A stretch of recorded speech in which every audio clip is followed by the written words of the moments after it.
with Ryan. Today we are learning basketball with Shax of @ShaxNBA on Twitter. Find him on Substack, breaking down the New York Knicks, everything you need to know from X's and O's to just the coaching tactics to the strategy and the lineups and the rotations and everything that goes into building what the Knicks are building over there. Diving into one of the hottest playoff teams, if not the hottest of all the playoff teams in the New York Knicks, which we're going to dive into. But how are you doing today, Shax? Doing great. It's not every day that you're, sweeping a team in the second round. I don't even know when the last time that's happened. That's special. That's like normally reserved for a dynasty. Like I was just thinking of the '84 76ers that with Dr. J that did it back then. I mean it's been a minute, but what is it that allows a second round sweep right off the top? Do you think, what is it, just the team finally just clicking right at the right time after a few games against the Hawks? Or what is it? It's a little bit of both. I think it's both opponent and how the Knicks are playing right now. Because I don't think the 76ers were equipped for any kind of deep run whatsoever. I felt like we saw so many stuff, such as like fatigue and the rotation lineups weren't there for Nurse. Like they had no depth on that bench. Yeah, I think that's a big point to me as well. Like maybe the star hunting for the Sixers went well. They have a great starting lineup with skilled players all over the court, and it worked against the Celtics. They beat the team with depth in one series, but maybe it caught up with them a little bit in having to go all out for a shorter rotation in that series. And I do think a little continuity for their depth could go a long way for that second unit in Philadelphia to just round out the rotation, because they clearly have like a ton of key pieces to build around. But as you said, the Knicks, I have the stat right here, the stat of the day, the highest point differential through 10 games in the playoffs ever. More than the Golden State Warriors in 2017, who had plus 170. The Knicks are plus 194 through 10 games after the sweep, including 2 knockout punches in closeout games where they were not here for the gentleman's sweep to politely let Philadelphia get one. Like no, they won by both closeout games. Killer. What is it about the team you think that maybe has a little more of that killer mindset right now? Yeah, for sure. I think they're playing with such a ferocity right now. I feel like they want to. They played like they were down 3-0 compared to how the Sixers are playing. I think that there's a mission for them, and it's been that way ever since, like, I would say January is when things like flip the switch. Yeah, and some other stats here via Hoopology. The Knicks and the Thunder are the only teams whose offense have improved in the playoffs since the regular season, and they're doing it on both ends. I think what stands out about this season is the way they're maximizing this offensive efficiency, especially with the how they're using Karl-Anthony Towns. And, what is it? Let's start with maybe the coaching side of things. What do you think the biggest difference is noticeably from 2 playoff teams, maybe with similar regular season results, but maybe in the records standings, but when it comes to, like, I don't know, dynamic playoff offenses versus the versatility maybe or the toughness of a Coach Tibbs defense, maybe there's a couple pros and cons, but what are the biggest differences you see going from Coach Tibbs to Mike Brown? Offensively? Just overall for the team, I guess. Anything really. Like, what clearly there's a shift in, what the culture the coach wants to bring, but the results speak for themselves. This team is much better offensively. What do you think Mike Brown is doing that differently than Coach Thibodeau? We could start offensively first. There's honestly a lot on both sides of the ball. So offensively, I would say that it's like incorporating conceptual style offense. The Knicks didn't have any of that last season. I felt like when things broke down, they played through Brunson. It was Brunson isolating a lot on breakdowns. But now you're seeing how when Mike Brown installed I call it a conceptual offense. It could also be called like a motion offense, where there's pinch post plays, there's handoff plays on the corner and the top of the key.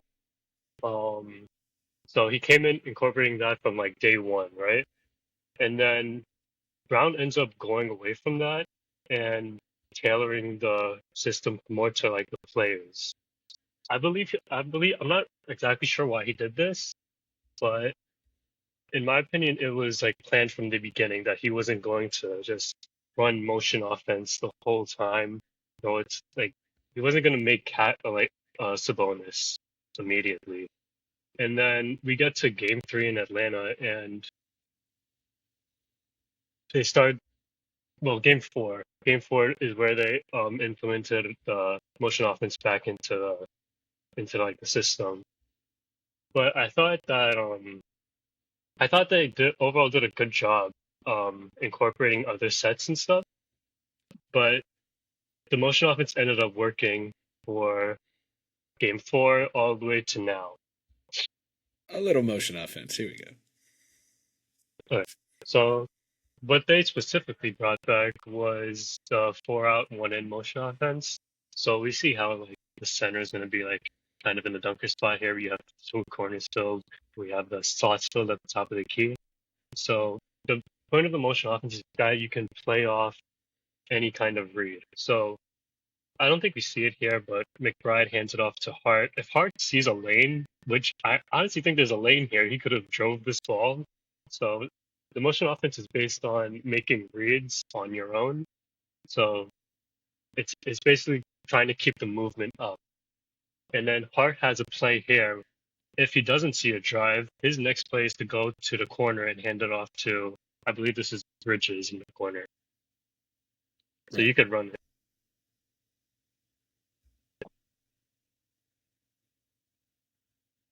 So you see that he can execute slot handoffs, corner handoffs, and you can pause it here. So Cat's gonna come out here, and when Cat usually comes out here, it's usually like a pinch post opportunity for him.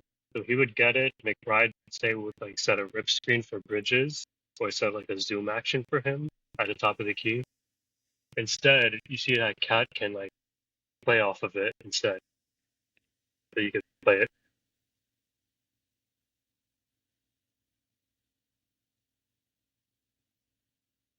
So he pops out. Typically, this is a pinch post play, but he's gonna end up driving, and he's just making the read. Doesn't see the drive, gets the handoff, Mhm. pops out, hits him Mhm. with the pump in the open lane and attacks a closeout. And, definitely can see at least some version of offenses, modern offenses, like trying to weave in this, like, instead of a pre-run set completely, like this like maybe a pre-planned set with 20 options within it based on the decisions of how you read and react Yep.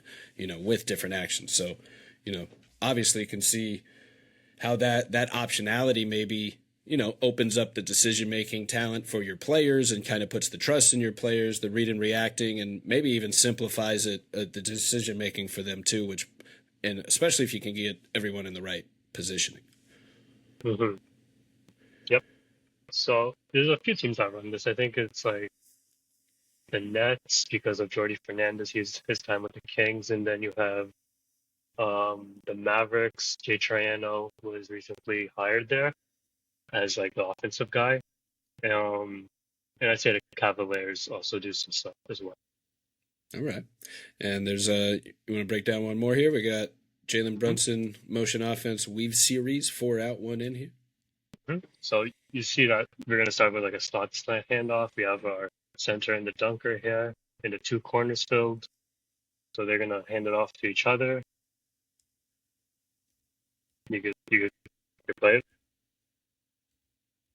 And then Bridges is going to get the ball back. And then as Bridges get the ball back, you can see Robinson like full sprint, full sprint into his ball screen. That gives like a lot of pace. And Beard's going to be in this deep drop. And we're going to see like the wheel action with the corner slide cutting to the baseline. And then Brunson's going to fill in the other corner. So we're going to be taking away Oubre's nail help with Beard's drop. So a lot of this stuff is really good because it opens up a lot of space for their handlers. Mikal Bridges in particular, I think it helps its fun. He had like a big start to the season because of he was getting touches inside the motion offense. Mm. All right. I So can see I it. felt like that's sorry. I felt like that slowed down a little bit when they got back to like the set plays and stuff during the season. So it's a good thing to see Bridges get more touches as well. You think maybe they were sitting on it for the playoffs for this moment at all? Is this one of those things that you sit on like and wait that long? I don't know. They were down 2-1, so when they implemented it, I would hope not. You know. Yeah, that's maybe more of a last minute adjustment to like, that not like yeah, that's a good point too. Like you should be you in my theory, you should be practicing these things to get the reps Mhm. for the moment for that moment Yeah. if you think it's going to work. So it would be interesting like that, but yeah, I mean down 2-1 would be pretty funny to wait on that and then bust out the best offense that they've ever had. Like, all right, I it's think time to Brown even says, I think he says after the game 4 that they have a lot to work on still. He wishes they had another training camp. Well, mm. obviously he does because they've like cut it out of the offense halfway through the season. Well, I mean, lucky for him, the other series is tied up 2-2, so they got a few days Hmm. to get some practice in. Um, with all that, you want to break down one more here? Is this a different version Yep, of it? yep. I believe this is the one where we're gonna see a slot handoff, and then JB is gonna keep the ball instead. So you can see that he can like deceive the defense and make his own read off this. Like he doesn't have to hand it off to McBride. Nothing is scripted. He's just making his read that he's seeing based on the defense. Mm. This is the play that led me to tweet out that I'm happy for MRob because it felt like a small moment of like we're up 30. Here's an open alley oop. With Imrob couldn't dream of this offense, like in the last 5 years being a part of this type of success. So it's cool to see him. Mitchell Robinson. Just like I feel like I really liked him as a prospect, so I've always kind of rooted for his success from like I guess his defensive instincts and just as a rim Mm-hmm. protector. And it's just cool to kind of see these guys stick around with the team sometimes. And like, has he become kind of this fan favorite, tough guy?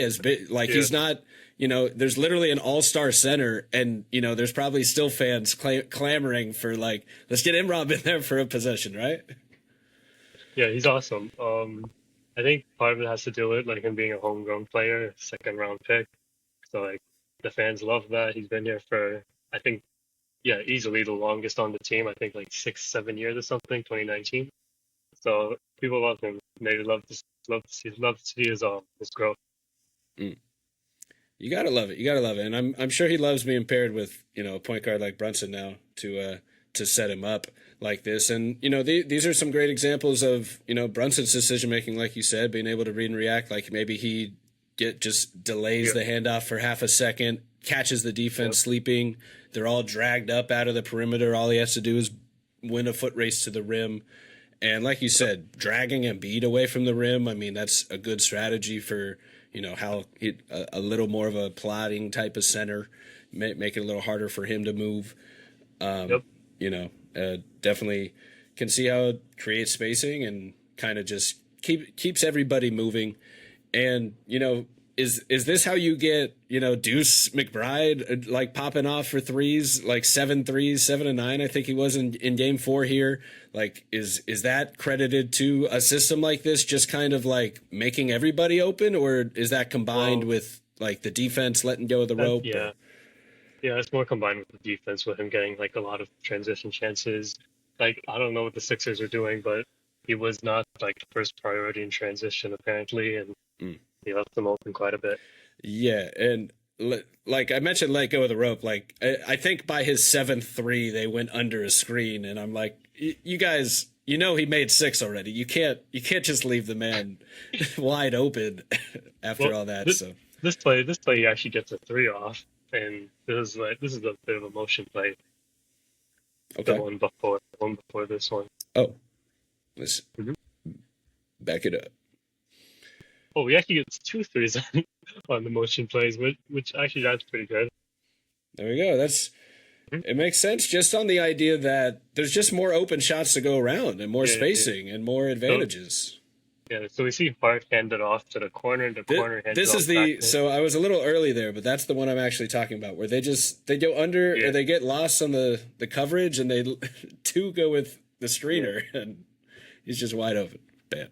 Mhm. But tell me how beyond just the defense getting lost, why do you think the advantage was created here? Oh, you just keep trying to move the defense. That's the whole point of the motion offense. Like you're trying to move the defense until it like makes a mistake, and you see that how it makes him end up making a mistake there. That makes a lot of sense. Just like endless quick decision making where Mhm. you don't have time to necessarily think about every aspect of who you're closing out on or guarding, and you just have Yeah, to react, and that it puts the defense in a tough position. yeah. All So right. these are some of the pinch post plays. The pinch post plays, you could basically run anything out of them. Like they give it to Cat in the pinch post in both of those plays as we saw, and you could set rip screens, you could set zoom screens, you could just go over the action, just based on anything the defender is doing. If they overplay, Cat can pitch it back. Boom. So what is it? Is that type of set and the motion offense that has kind of unlocked his playmaking as well? Hmm. Because I was Yeah, reading Michael Pina's article of the Ringer before this about how the Knicks and how great Towns numbers are across the board: 74% true shooting, 48% on threes, 60% on drives, but leading the Knicks with nearly 7 assists. hmm, You would think in my head the original Knicks offense was Jalen Brunson maybe picking pops with Towns and Towns being more of a play finisher, but they've really unlocked the connecting playmaking hmm. of Towns here. So like as you're saying, is that just, him being so on fire, such a good scorer that now he's drawing so much double teams and attention, he's now just kicking a lot, or as you just gave an example, it's part of the scheme as well. What kind of how do you credit his kind of outbreak as a passer in the playoffs? Yeah. It's mostly a scheme, and the thing is that it's been like two schemes. Like even if you go back to to March of his season, um, they implemented stuff for him to make passes off to Brunson off the ball, but they weren't like in the motion offense, if you will. So that was more like the set play offense, where it was more like the lay reps, the selection. I think there's a pistol play in there somewhere, but so like you're mixing up the motion offense now with some of the set plays incorporated. So you're getting him a lot of touches to like pass the ball. Makes a lot of sense. I mean, he's a very skilled player. They're getting the most out of him. You noted the motion offense in these playoffs is 1.37 points per possession for the Knicks Yeah, compared that, to yeah. a set play of just under one. I mean, that's point 0.4 better. Mhm. That's crazy. Like goes from like average offense to elite by any measure level of offense. Mhm. Yep. So, and in terms of, let's say, the wings here, Mikal Bridges, OG Anunoby, what has stood out to you about their play? I know we just fast forwarded through one play, but that silky smooth fadeaway from Mikal Mhm. Bridges, it made me think this is a wild one for you. Let me know what you think about this thought. He comes in as a super defensive type prospect, I think. I've always viewed him as like a defensive anchor back in Phoenix, and then he's untapped and unlocked for his offensive potential and able to transform that athleticism to from like defense to creating advantages on offense, and also having the smooth jumper and touch to become an elite scorer. Like he became an all-star on the other end. And it kind of reminded me, now this isn't a comp, but it reminded me of what happened with Tracy McGrady a little bit. Obviously, big T-Mac fan here in Orlando. He was a huge defensive prospect early on, as touted as like the next Pippen next to Vince Carter. And then he comes to Orlando, signing with Grant Hill to be the defensive co-star. And Grant Hill's hurt. They got to give the ball to T-Mac, and he blows up as a 30-point a league leading scorer for multiple years, like one of the most dominant scorers ever, exciting basketball player. So it just kind of reminded me of that change. Do you think there's anything to that? Like the idea that NBA players at this level of athleticism, I don't know, like what is it that they're able to, bringing it back to Bridges, how do you think he's able to go from like defensive cornerstone to tough shot making all-star on the offensive end? Is that athleticism connected? Like, do you think it's the same type of advantages that lead to that sort of thing? That's And they might not be related at all. This is just a fun thought for you. yeah, that's kind of difficult to say because I think that I don't know. I agree with what you said about him coming in as a defensive prospect. I think the fact that there was a lot of opportunity in Brooklyn, he saw that and took a lot of advantage of it. Whether it was like, I don't know, working on his game in his time in Phoenix, his mid range, you can see the amount of like athleticism he gets on it. He gets so high he gets pretty high up there, and he already has like a long wingspan to like put the ball over guys. Um, in terms of the Knicks and his creation, I think that it's like something a little bit newer for them this season. Last season Yeah. they did give him the ball a little bit more. I don't think they definitely gave him the ball more, but during the season, I'd say that the biggest thing for Bridges would be attacking in like drop coverage situations, as we saw against Philly. I mean, you could tell he was going to have like a big series because the Sixers play the share of drop coverage. I don't think he's like very adept at like handling um higher coverages, and I feel like we saw it last year as well when he was like tormenting the Celtics because they're just in drop the whole time. Mm. Yeah, and I think maybe there's something to like these being great basketball players as well, that like some of it's expending energy. Like he still can be a great defender at times too. Like I'm not saying it's like he just stole his powers from one end and went to the other side. I think of their defense almost anchored from the wings, as OG Anunoby and Josh Hart and Mikal Bridges, and obviously MRob down low as well. But in the playoffs, OG and Bridges have also been great defenders so far. They're what was it? They're a little bit higher than expected on opposing field goal percentage and opponent field goal percentage, and then also making a lot of plays with steals and blocks and deflections. And that's just what they do. So is let's see here. Are both kind of equally integral to the Knicks' success, I think is what I'm getting at here. Because it feels like their roles can change and have changed since they've arrived. And that is, frankly, like a positive, I think. Like they're so versatile that they can rely on, maybe Bridges for some tough shooting and OG Anunoby for more like classic closeout attacking and stuff like that. But, are they both essentially... Do you view them as kind of the key to the defense and equal parts of this Knicks success, or maybe has OG out impacted Bridges by now and kind of surfaced that? Because I think the fans have and fans can go back and forth a lot, but it didn't seem like they loved the trade maybe as of last year, but as of right now, like you're probably feeling okay with it. Yeah, I don't know, there's like a strong contingent that thinks that OG is more impactful to the team than Bridges is. I've heard some people even go as far to say that even if Bridges like didn't play a stretch of games, they'll be completely fine with OG. But we never get to see that because Bridges plays the full 82. He never misses one. Yeah, he never misses one. Too dependable for that.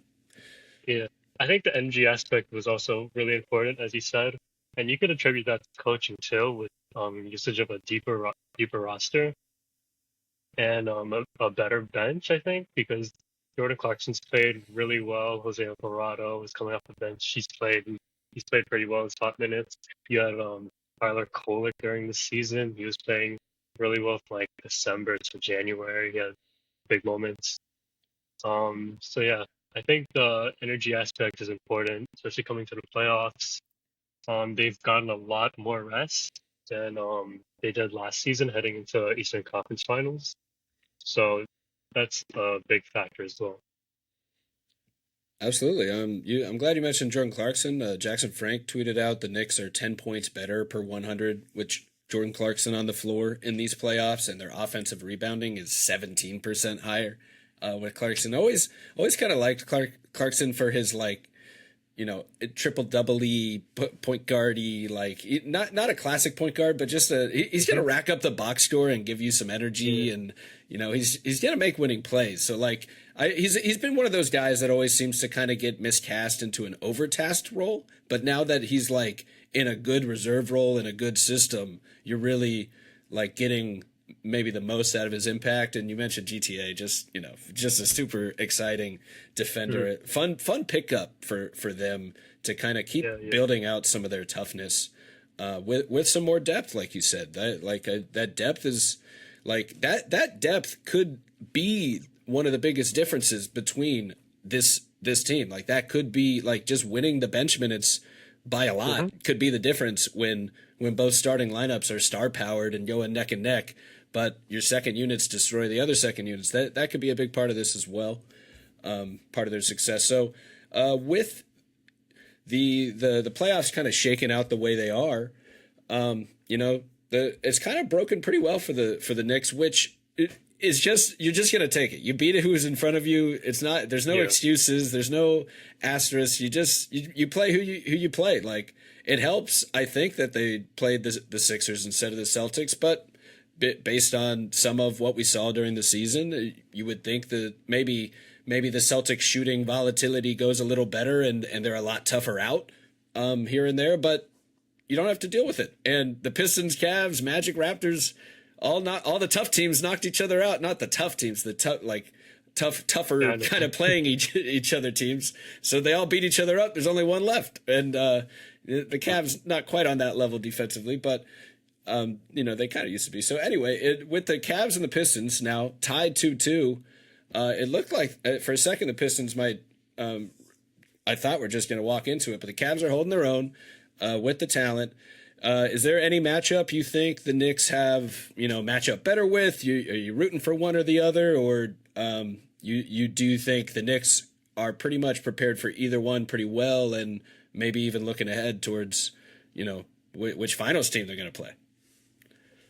Okay, the finals team would be like a little bit too far, but if we're looking at like this Detroit, Cleveland, I don't know, it's tough because I feel like it's much like the Celtics Sixers series in the sense that there's one team that has more talent and that's been there before.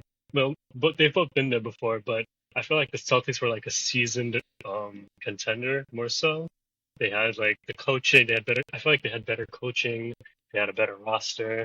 So that's kind of how I feel about like the Pistons Cavs, but then you also have this like glaring weakness with like the Pistons offense. That's like they can get run down. Cade is turning over the ball like crazy this postseason, and like I was talking to someone the other day, and they were like, "Don't you think the Pistons are easier to defend than the Cavs right now?" And I'm like, it just can't come down to that alone, because you have to deal with their rebounding, their defense. I think they defend better than the Cavs. But then there's also this caveat with the Cavs that I don't think many people I don't think many people realize enough, because the Cavs never defend Karl-Anthony Towns with center. And I think that's like that's a big defensive change for teams. Like Dean Wade has had his chances on him and he's done pretty well in the last matchup. Mm. And I think that's a concern for me, to be honest.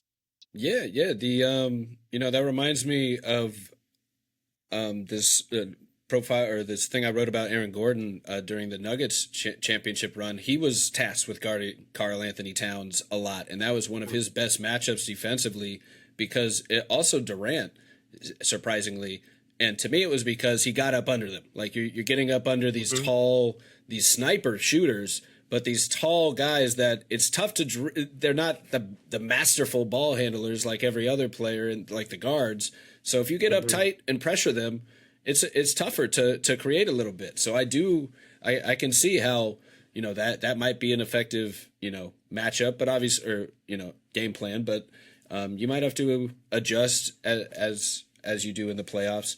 And yeah, I do agree with what you were saying about the Pistons. I think Franz Wagner for the Magic being healthy was a big part of those turnovers. Yeah. Like I happened to ask Coach JB Bickerstaff like right after Franz got hurt, but while Cade was still dealing with the turnover problem, I guess you would say, because like it was historically bad by the game 3 or game 4. Mm-hmm. And, they didn't really have much concern for it.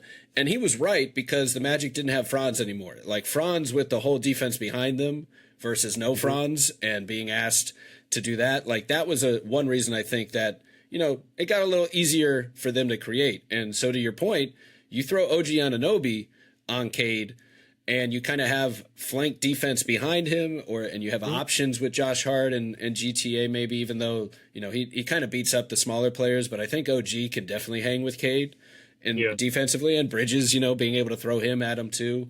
But that's one where I do agree with you that like you could probably bog them down a little bit on their offense. And, to be fair, like you said, they are going to be tough on the defense, the rebounds and that's kind of the counterpunch. But it's interesting. I think the Cavs offense is still a little more dynamic. So that's kind of a tougher group to stop. But, this in the playoff side of things, like the Pistons probably better at getting stopped. So, it's a playoff series for a reason, and neither one would be easy. I think at this point the Knicks have to be the favorite in the East just by how they're playing, and they've just been too dominant not to be this far. Yeah. So that's how it goes for that. Did you have any thoughts on who might come out of the West, or you don't even want to think about jinxing anything that far ahead at this point? Part of me I want to see the Spurs, but I don't know if they'll get past the Timberwolves, to be honest. But I think they have a good shot at beating OKC. That's mostly the reason why. Yeah, it'd be fun to see either way. There's some great teams out there in the West, and it could go either way. Do you have any prospects you like in the draft here? I think the Knicks have the 26th pick. I haven't really I haven't dove that deep into like the world of prospects. I've had like a long busy season like with Knicks stuff. But there's a few guys like Isaiah Evans. For sure. So there was one the other day. Sorry. Yeah. No, go ahead. For the name. Oh yeah, no worries. I was just wondering if you had any favorites that you've kind of pegged as like that'd be a fun target. I keep mocking. I've mocked Morez Johnson there a few times, but I don't think he's gonna fall. Yeah. Is that the same guy? There you go. Mm-hmm. I mean, he kind of fits the Knicks culture with the toughness and brings a little bit of maybe that MRob defensive energy and play finishing, but out on the perimeter as more of a power forward. So it would be pretty menacing. You could see him next to Cat too in the front court. So yeah, glad we got there. He's a fun Michigan guy, and yeah, Isaiah Evans wherever he lands like should be an immediate closeout attacking NBA player out of Duke, ready to fill those roles. What do you think about What do you think about Cam Carr? Oh yeah, I saw Cam Carr got his like measurements back and was like everyone was like, oh my god, the wingspan is crazy. It is that was what I was gonna say. I mean, he has a 7-foot wingspan as a guard. Like that alone is pretty crazy. He's really skilled. Like he has some clear lottery guard traits. If this was maybe a less talented class, I guess, but he'll probably fall a little bit. But he's clearly got like some scoring, some defense, some athleticism. Like he's got some game. Like I think he's a real talent in the first round, especially. Well, and also some 3-point shooting viability as well. So you can kind of build out a little bit of like scorer, shooter, defense role as either a 6-man, but you could also see a little upside with that athleticism. And then, like, the wingspan speaks for itself, especially at that ratio. It's like a +8 or +6, some crazy number, like, compared to the height as well. Well, yeah, man, the Knicks are probably the favorite in the East at this point to me. Is there any, like, oh, I had one other question really before we get out of here. Jalen Brunson, we've talked about him a little bit, but what is it, more generally speaking, about the Knicks? Is there anything that we didn't really hit about what is working with this group? And then Jalen Brunson specifically, what is it about his impact that the average fan still might not realize that, Knicks fans are ready to build the statue tomorrow? I think it's just, well, skill wise, I'm gonna go skill wise and then like mentality, which like break them up. I think skill wise that people don't think of him as like an off ball guy. People think of him like Mm. dribble, dribble, dribble. He's gonna ISO and he's gonna do pick and roll, but he's great off the ball. Like he's fantastic off of the basketball. He's a great catch and shoot player. He attacks closeouts extremely well. And he's been like I don't know, he's been like top in spot up points per possession over like the last since he's been here. I think he's been great every single year. Yeah. Mentality wise, I think he's got like a killer mentality between like the clutch player of the year stuff and being a leader with like how they're closing these teams out. I think that he's got the mentality to take them to a finals. That's it right there. I mean, I really liked Brunson out of the draft for what you just said, like the connective stuff. Like, to be fair, I never saw this coming, not even close. I did not think future all-star or anything like that. But I was really high on Brunson. I thought Dallas got a steal at 31 or 32, and it was because of the things you mentioned. Like, he was a really great, just kind of all-around connector, and I think that kind of built us. He's an example of like the sum of its parts building up from like a super role player to actually he can just run the show. Like he can dribble, pass, shoot, create, run the pick and roll, operate it. He can move off ball and spot up a little bit as well. Like you said, he can attack the closeouts and keep the ball moving as a connector. Like that scalability to go from primary to secondary, like off a pass is really what makes him, versatile offensively like that. I think so. And then, I think this is like, they found the right roster to really maximize these guys. Like I've been concerned about Brunson's defense and Karl-Anthony Towns' defense most of their career. But this is a playoff contender with an elite defense with both of them starting, and it's working between either the scheme or the depth around them, the lineup balance, the rotation, like any particular reason, one thing you think beyond everything I just mentioned for all that? For the defense, I'd like to talk about the defense for a little bit because Yeah. some of it is scheme, but some of it is also like Brunson and Cat like just putting in the work together. Even Cat just he's been amazing on defense lately. I don't think I don't think he's been like a rim deterrent that he hasn't ever been like a rim deterrent, but he's been great in coverages. He's not like lazy or anything. And I think that we saw some of that laziness because he was playing drop coverage for like the whole season with Tibbs, but now he's playing more high on ball screens. So they're playing way more level this year. And a quote that I always go back to is when he said he said last season that he loves playing high on ball screens, which is honestly crazy to say. I think most people, I don't think most centers would say that. I think, but for him, I think it keeps him engaged more so than playing like a drop coverage. Because when he's playing drop coverage, it's like he's just standing there sometimes. So Right. he's not getting like in a defensive stance. He's not getting wide. He says that he can use his length a little bit better at the level. Yeah. So I really believe that he's comfortable there, and that's been huge with that's been huge with like the back end rotations as we've seen during these playoffs because they've gotten so used to playing high on ball screens that it's helped them on the back end of the rotation as well. That makes a lot of sense when you spell it out like that. I mean, you kind of can see that, maybe he's a little more agile or more mobile, more engaged just by getting in a defensive stance and being forced to move up to just Yep. be able to then kind of be able to move back just as easily when already in the stance versus maybe he's starting a drop coverage a little more flat-footed and just kind of on his tails already and backing up, and there's not really any of his mobility or length being used. So you can see some of that.